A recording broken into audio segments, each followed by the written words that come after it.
So, good morning,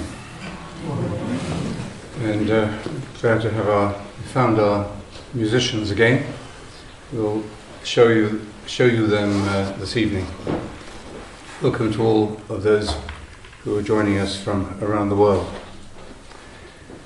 It's a beautiful day here on Bere Island. A little crisp, but an absolutely cloudless sky, and bathed in wonderful spring sunlight. Let me begin by reading you these words of Jesus from the Gospel of John. This is during his Last Supper words to his disciples. And it opens this theme of memory that I'd like to focus on this morning. He says, "I've told you all this while I am still here with you. But your advocate, the Holy Spirit, whom the Father will send in my name, will teach you everything and will call to mind all that I have told you."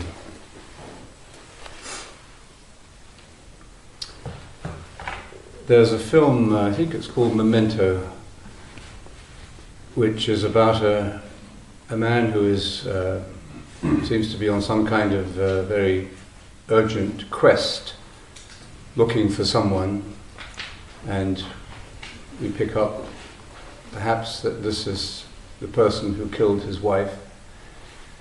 But he suffers from extreme short-term memory, and he's constantly trying to remember who he is and why he's there, why he's in that motel room, or why he's in that restaurant, or why he's talking to this person. And he's covered himself with clues, with little aide-memoire of who he is and why he's there and what he's doing. And gradually the audience picks up some kind of thread to the story. But as you're constantly moving within his short-term memory, and you don't know whether you're in the present or the past or where you are, it's quite difficult to put the story together. We're just dealing with fragments. And at the end, there seems to be some kind of climax, but you're not sure. In fact, it may well be the case that the main character is actually the person he is looking for, the person who committed the crime, that, who knows, perhaps pushed him into that state of amnesia. And it's a well-told story, and it holds your attention. But in real life, short-term memory, or the failing of memory in old age, or sometimes simply because of a shock, or sometimes for no reason at all, that the doctors can explain. We're often, we can often joke about old people's short-term memory. You know, somebody sitting watching television, and they get up and they go into the kitchen to get something, and they come back, they haven't got anything because they've forgotten why they went into the kitchen. So we laugh at that, but actually we laugh at it because the humour hides something of a terror in us, a horror really, that we would be unable to remember who we are, where we are, and what we're doing. I did know somebody some years ago who came back from the gym, quite in good health and quite vigorous, and suddenly felt very strange, and called his wife and said he was feeling strange, and she said, "We'll call an ambulance." But by the time the ambulance came, he had lost all awareness of who he was, his name, where he was living. He knew he was there, he knew he was alive, he knew the ambulance had come, but he didn't know why or who he was, and couldn't give his name. So they put him, I think, into some deep sleep, and he woke up. He was in the same state, and he didn't even feel particularly anxious, but he just knew he didn't know those facts and coordinates of his identity. And the doctors did all sorts of tests, and at the end of it, they gave him a very complicated diagnosis with lots of words that he had never heard before. And he said, well, what does that basically mean? And they said, well, it basically means you've lost your memory, and we don't know why. But in most cases, it comes back, and in his case, it did come back. So, but the idea that it might not come back, if we have ever had that kind of aphasia, or amnesia, that the idea that it would not come back is deeply disturbing to our sense of who I am, and ultimately what is the meaning of everything that I am, the things I value most in life, the things I'm committing myself to most deeply and passionately, the people I love most in the world. What is the meaning of all of that if just somebody or something deletes the file of who I am? Because we are, in many ways, our memory.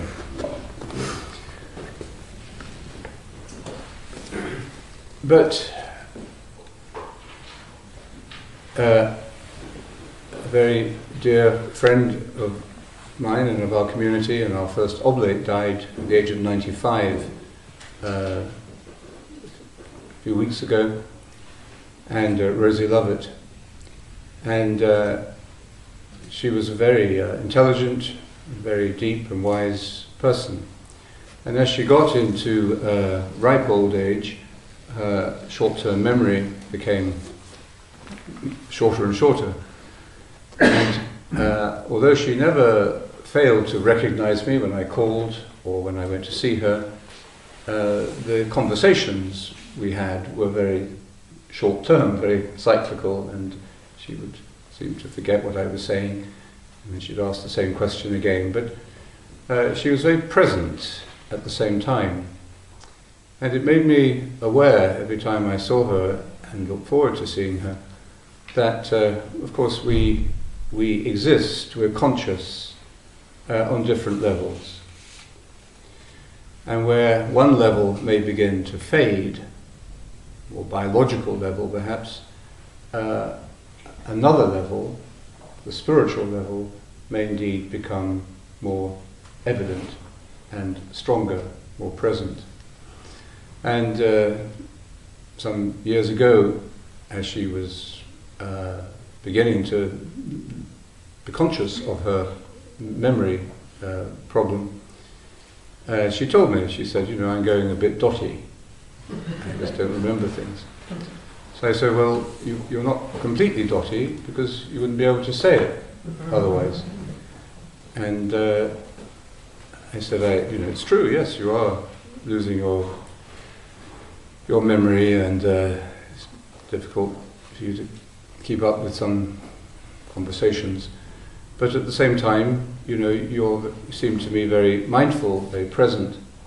And so I said, maybe there's a difference between mind and brain.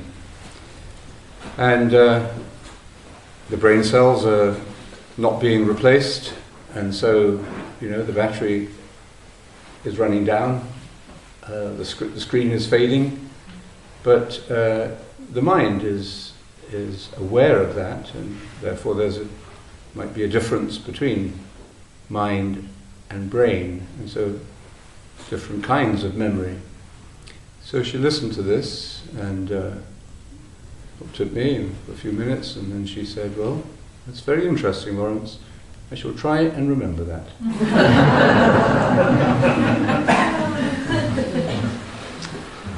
I think those who have been with people whose minds or brains are going in that way, or those who have gone into complete dementia, as we call it, Alzheimer's, for example, there is often a sense that you can't explain or prove, but there's a strong sense that mindfulness remains even when the brain has stopped working in a normal way in terms of memory. And that there is a communication taking place through, although no longer through the mental operations of language and imagination, but a more direct kind of transmission, a more direct way of being present to you, and which is strange, rather like the strangeness of meditation, as we leave words and thoughts and imagination behind, but at the same time become aware that we are still awake and we are conscious. And I think the strangeness of that might often lead us to fill the silence voluntarily with thoughts. In other words, we find ourselves in this space, free of thought, free of images, conscious and connected and peaceful, but we conceptualize that state, we think about it. And as soon as we form a thought about this thoughtless state that we're in, of course it is no longer is what it was, it's no longer a thoughtless state. It's like, as I was saying, the sky here, well, there's one cloud up there, but a very small one. It's a pretty cloudless day here on Bere Island. And that's similar in a way to the experience of pure prayer, where we are free from any kind of attachment to the operations or the content of our minds. And if we're free from that attachment, then we could say those thoughts evaporate. As soon as we become attached again to a thought, or a fear, or a desire, a distraction, then, of course, the sky begins to cloud up again. If it's a powerful thought, or a powerful emotion, then, you don't see the light anymore. It just becomes a dark mind, a dark day, a cloudy day.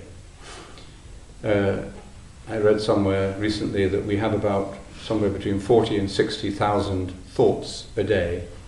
Don't know how they measure them, but somebody did. And I think it's about the same number as breaths we're supposed to take, or maybe breaths are 20 to 30,000 on average. Anyway, we seem to have almost as many breaths as we do thoughts. Maybe every breath brings a thought. But and of course, this is like familiar background noise. It's like living in the city, and people who live in the city often find it difficult when they come into the country, and at night, when it's so quiet, they go to bed, and there's no police sirens, or drunks outside on the street, or traffic in the road, or noise.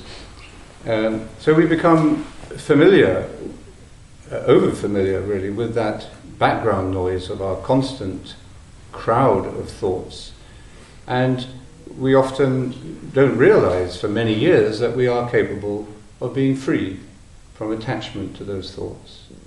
And we're even rather frightened to explore the possibility that our minds could be truly open, clear, awake and unattached, and not forming judgments, not attaching itself to emotions or plans or desires. In meditation, of course, we learn precisely to do that. We as the cloud of unknowing says, we push all of our memories, all of our thoughts, into the cloud of forgetting, so that we can move into the cloud of unknowing. And it's when as we move into the cloud of unknowing, that's, we could say, a state of non-attachment to our thoughts, or poverty of spirit, as Jesus calls it, then it's then that we really begin to remember who we are. That we are remembered, we are reconnected. We've been speaking about the religious experience of Holy Week.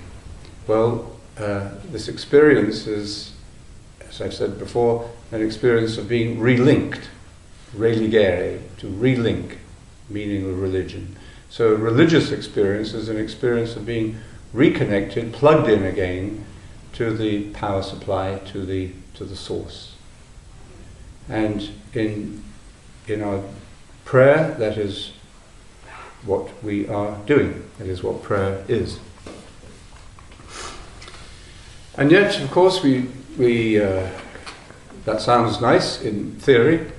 In practice, we discover every time we sit down to meditate that we are caught in and entangled in those 40 or 60,000 thoughts of all kinds, and it is not so easy to let go of them as we think. And we almost immediately discover, every time we sit to meditate, that we are suffering a kind of dementia. But it's not the dementia of having no thoughts, it's the dementia of forgetting why we sat down to meditate. So you may be, you may dread the day that you walk into the kitchen and you forget why you went into the kitchen, but actually you're already having it. You sit down to meditate and you say, I'm going to say the mantra. Nothing more complicated than that. But within seconds, you've forgotten that that's why you sat down. And you start planning what you're going to do this afternoon, or the next 10 years of your life, or imagining the people you'd like to be with, and the people you'd like to not be with, and so on. And then after fortunately there's no ticking clock in your brain, and this is a way of disconnecting from our attachment to time.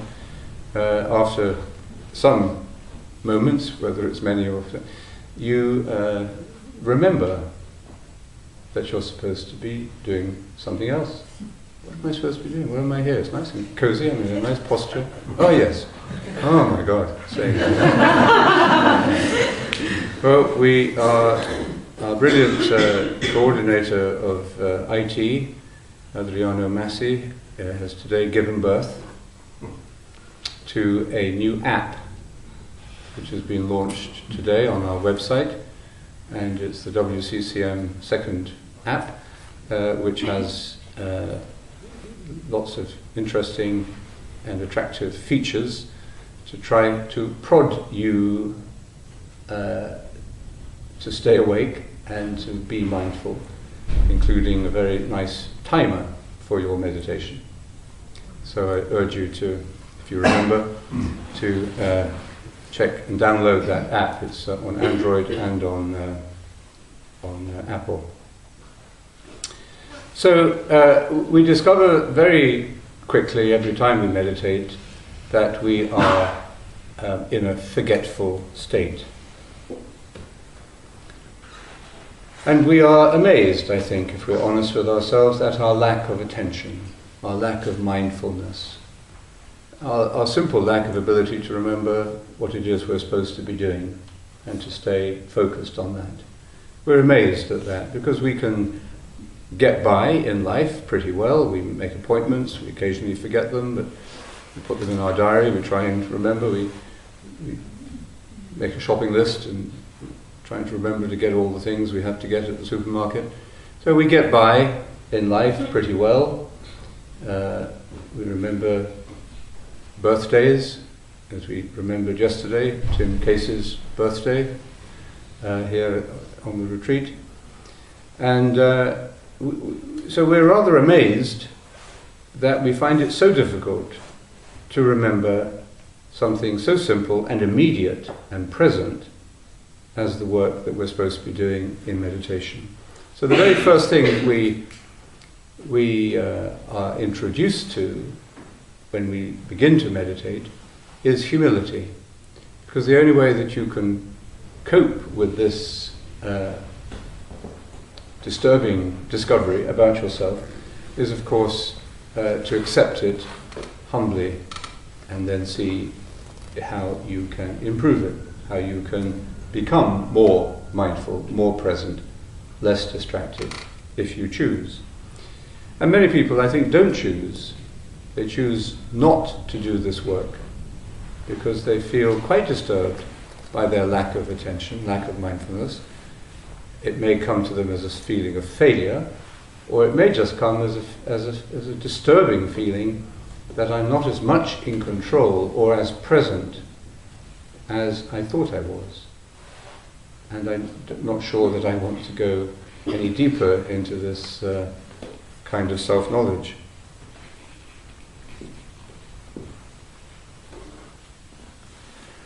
It matters a great deal that we do improve our memory or our mindfulness because all the most important things in our life depend upon it.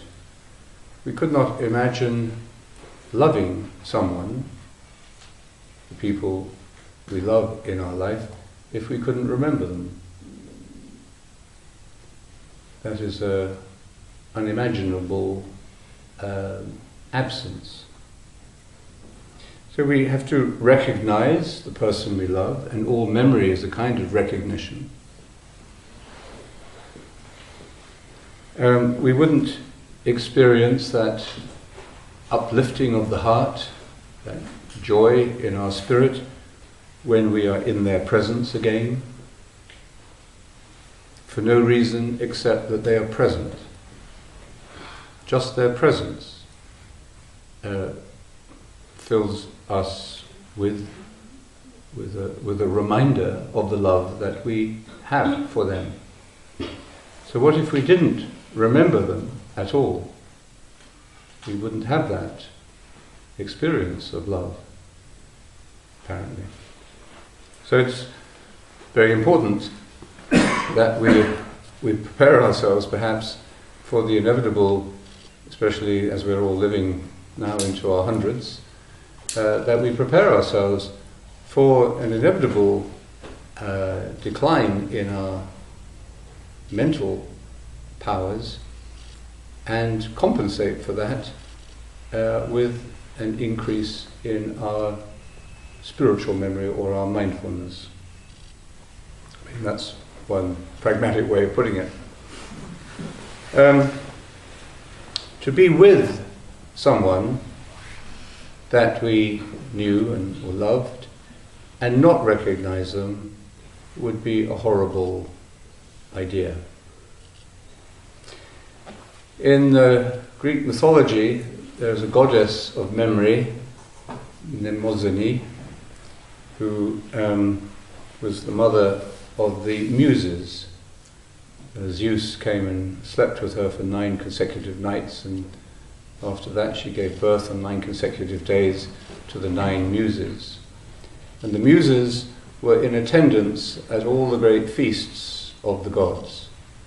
You couldn't have a great feast unless you had the Muses there, and who were there not just to amuse, but to delight, to instruct, and to raise the quality of consciousness and the enjoyment of the moment.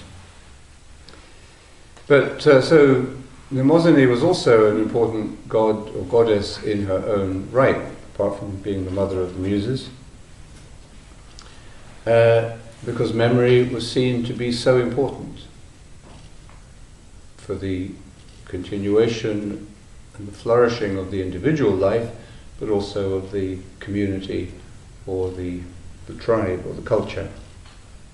And when we look at the standing stone here in the middle of Bere Island, or we look at the stone circles around this part of Ireland, or even if we go out to Skellig Michael and climb to the monastic settlement built there in the 5th century, 6th century, we are facing powerful reminders that things can be forgotten. We don't know what those standing stones meant to the people who built them and presumably worshipped there. We don't even know how the monks on the top of Skellig lived, or whether they lived there all the year or part of the year, or how they survived. So, you discover a lost city in the middle of the Amazon or the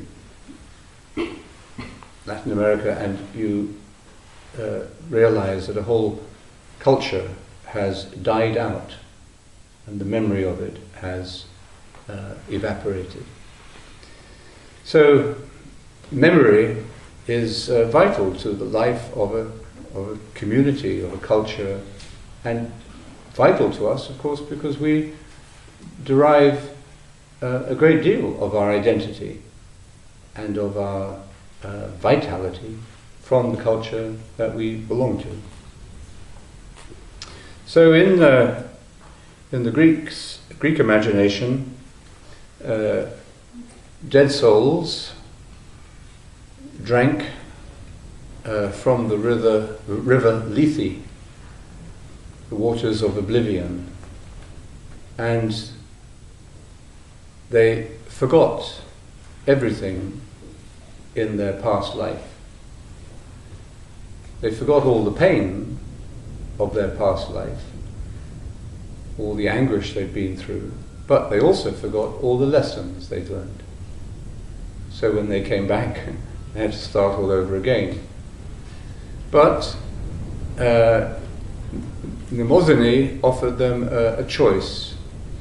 They could drink from her river, and they would remember, and they would move beyond the cycle of death and rebirth into into heaven, into the place of Elysium, into the place of the blessed. So that's our choice in a way, and it was presented in many of those myths as a choice. Which of these two rivers do you wish to drink from? One that numbs you, removes the pain, but also removes your lessons and wisdom? Or do you choose to remember, to be fully awake, and then move on to the next stage of your journey? I think the choice and the commitment to meditate is clearly a choice to remember, to be awake and in touch with every part of our past, not to deny it, to push our thoughts into the cloud of forgetting, in other words, to take our mind off the 60,000 thoughts of the day, most of which are the same as yesterday's thoughts, is not to repress them. It's actually, paradoxically, to become more mindful of their meaning, of their connections, of the patterns that they form. And it's to be less controlled by them, because we have discovered that we can be free from them. We can be unattached in their presence. We can feel fear, but be not attached to it. We can feel desire, but not be controlled by it. We can, fantasize about something and recognize that it is a fantasy. So, meditation gives us that space, that freedom, which allows us to stay in touch without repression or without evasion. Without memory, we are as good as dead. Our life contracts, We cannot draw upon experience. Our patterns tend to be shallow, patterns of life, patterns of behavior, patterns of emotion, and we feel that we're stuck. We feel we're just repeating the same thoughts, the same obsessions, the same anxieties that we've been dragging around with us for the last, whatever it is, 10 years or 50 years. So the choice to drink from this wellspring of life, Jesus speaks about this life-giving spring of water within us, this is to remember in the fullest meaning of the concept of the term, and to become more alive, as we were discussing last night in the context of Saint Irenaeus's saying about being alive, being fully alive. And I think as soon as we, in other words, do drink from this spiritual source, we begin to distinguish between biological and spiritual memory. Biological memory simply relates us to the past, and as your brain cells get overloaded, you get stressed out. One of the causes of poor memory is simply stress. But as the biological memory, for one reason or another, begins to fail, the spiritual memory is there and is not controlled by the categories of time. We can remember things, we can be reconnected to events in the past, not as memories, not as things that happened in the past and we took a photograph of, or we have some kind of sensory imprinting through our smell or through our touch. But our spiritual memory is always present. Our spiritual memory, because it is free from the categories of time, contains all time, past and future. All is present. God is now. I am. We can forget the most important things. We can forget the most wonderful insights that we had. You might wake up from a dream in which it seemed to have been more than a dream. It seemed to have been an actual breakthrough into the secret, into knowledge. And it has left you physically, mentally, with a feeling of wonderful fulfillment and discovery, but you can't remember what it was. You can't conceptualize it. So, and the more you try to remember what was the secret, what was the dream, what was in it, of course, the further away it gets. Until by the time you've brushed your teeth, you've even forgotten you had the dream. So spiritual memory is not about remembering things through images or through thoughts. It's about becoming present to what is always present. That's what we do in meditation. And it is quite astonishing and frightening how we can forget even those experiences in life that mean most to us. We can forget, for example, the happiness that we felt when we turned away from our usual egoism and gave ourselves to someone or something. We discovered in that moment that that is what we are created for, and that is the secret of happiness. And you would think that having seen that and experienced it for yourself directly, not because anyone told you or explained it to you, but because you discovered it for yourself, you would think that you would remember that, and it would change the rest of your life, and that you would learn to live in that way from now on. And yet, as we know, that fades from memory very quickly as old patterns of the past, embedded in our neural systems, regain their strength, reform, and impose themselves on our behavior and reactions again. Meditation, again, rewrites those patterns. St. Paul says, by this sacrifice, this living sacrifice of self, when the mind and the heart become united in pure prayer, the mind is remade and our whole nature thus transformed. So these time-bound, embedded memories that make us live in the past or repeat the past are dissolved, broken up, dispelled by the presentness, by the present moment of the mantra and of our attention to the mantra, or of our coming back to the mantra continuously when we realize that we've forgotten to say it. So something of a profound order is happening, a real transformation is underway, even if the meditation itself seems to be just about keeping on forgetting and trying to remember to say the mantra.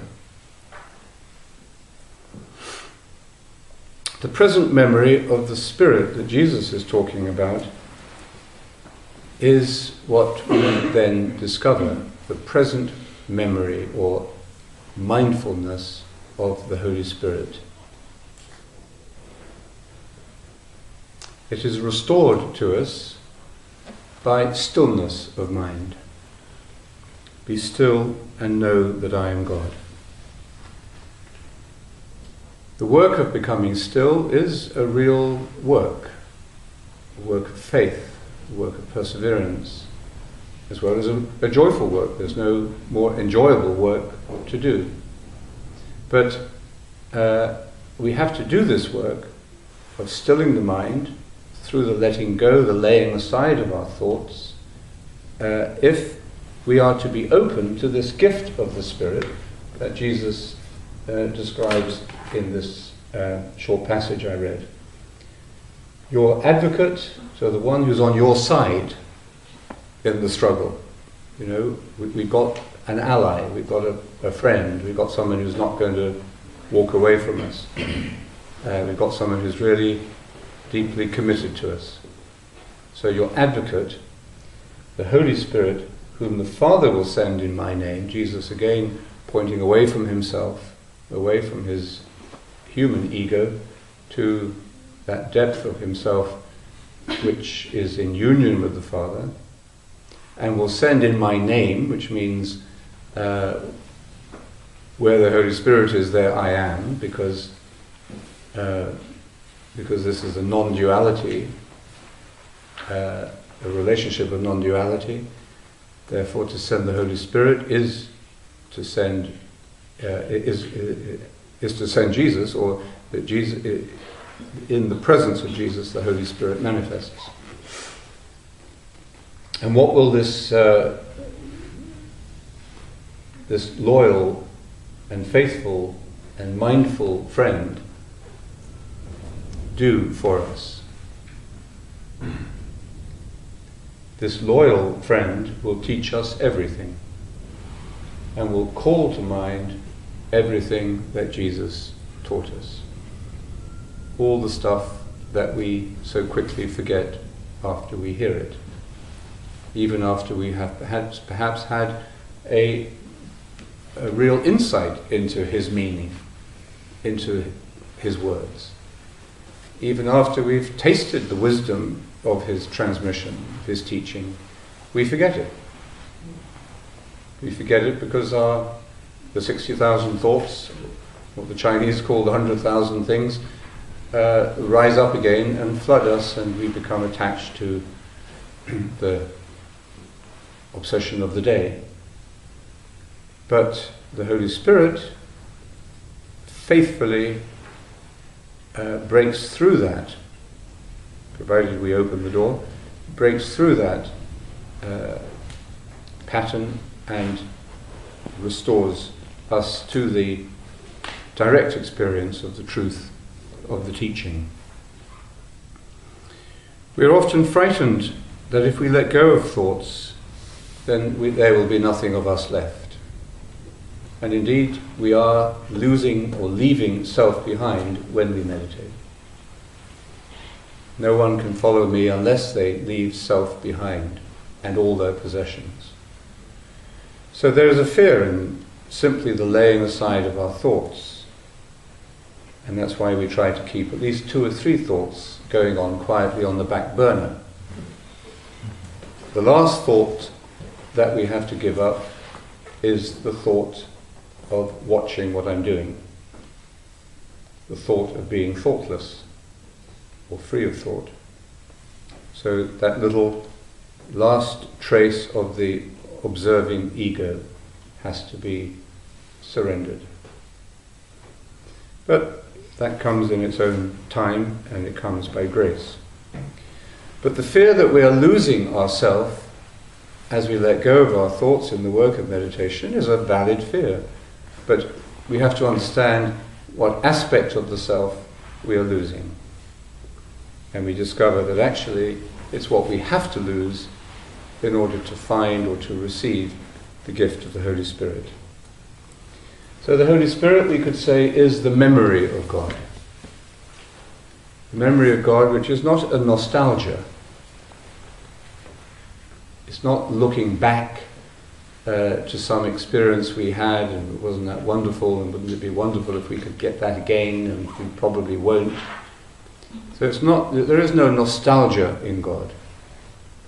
And as soon as we start thinking of religious experience as nostalgia, as looking back, we've missed the point, missed the bus. The memory of God means that we are reminded, reconnected, relinked to the simultaneous existence of all things in God. To be in God is to be present to everything simultaneously as God is. That's our divinization. So the Holy Spirit is a mighty force, a gentle friend, and a mighty advocate. And Jesus often speaks about the meaning of his mission as the sending of the Holy Spirit.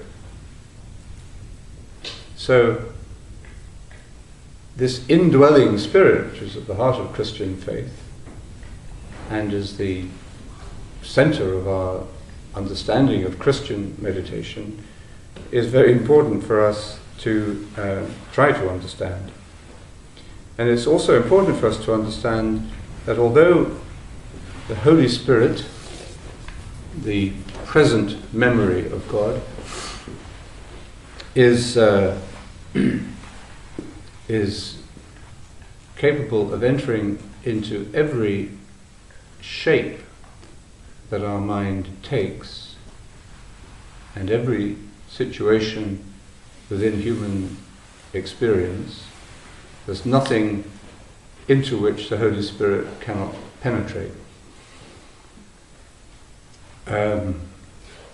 No sinful state of mind, no terrible inhumanity, no stupidity, no sacrilege, nothing. There's nothing that the Holy Spirit cannot slip into, because it is amorphous in a way. It has no form, no fixed form, and therefore can slip into anything.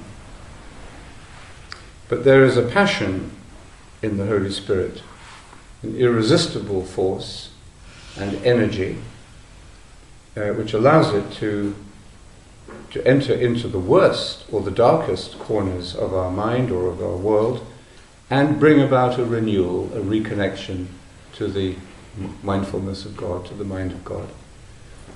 And this is the power of the Holy Spirit. The Greek word for power that is used in the New Testament is dynamos.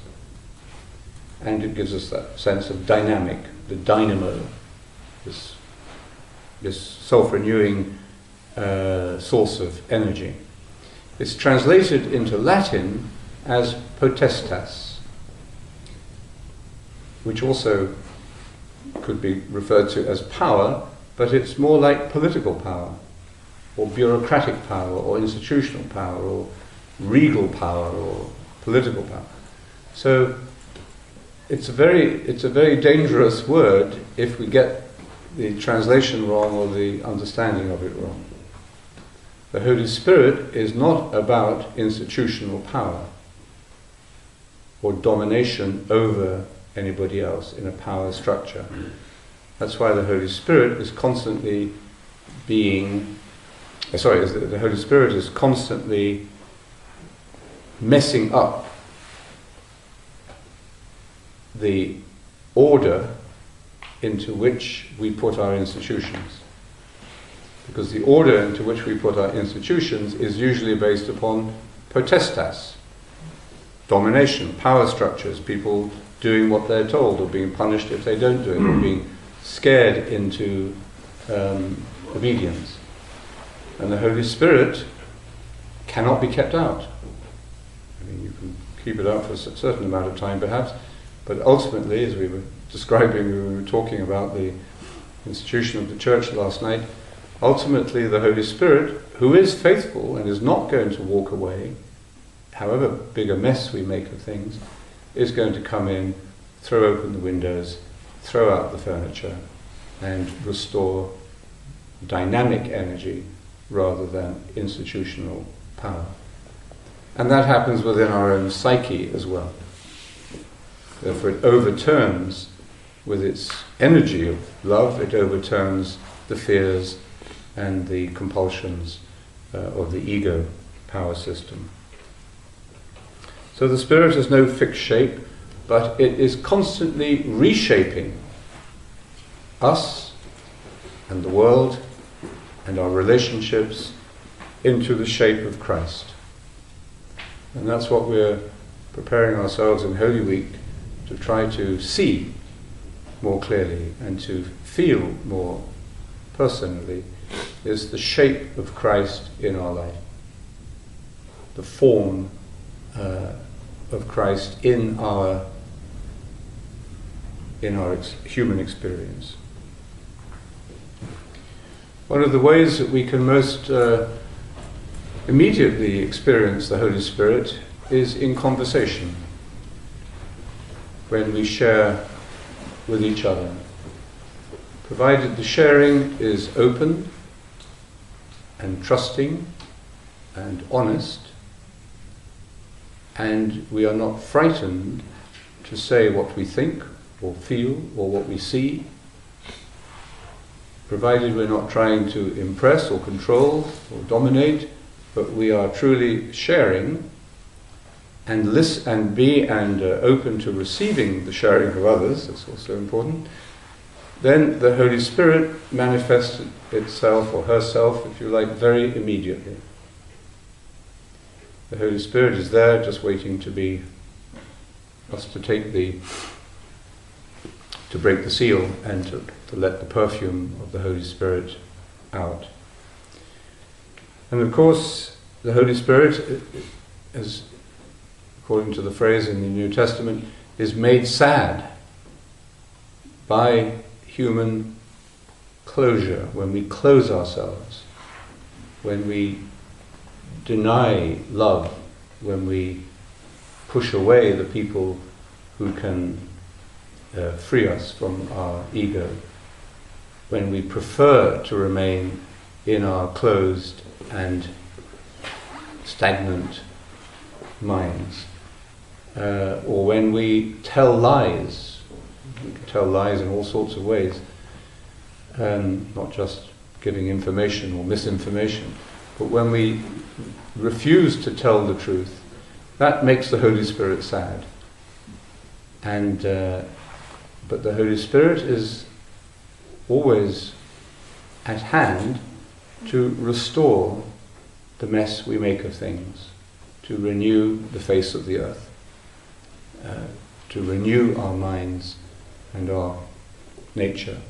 And it's perhaps most of all in this experience of community, of the sharing with others at a level of equality, and seeing the unique value in each person in the group.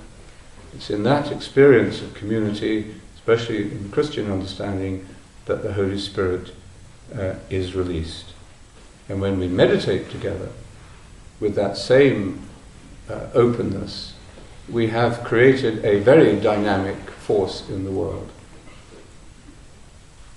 We have created a network or a community that can contribute powerfully to the renewal and the healing of the world's problems.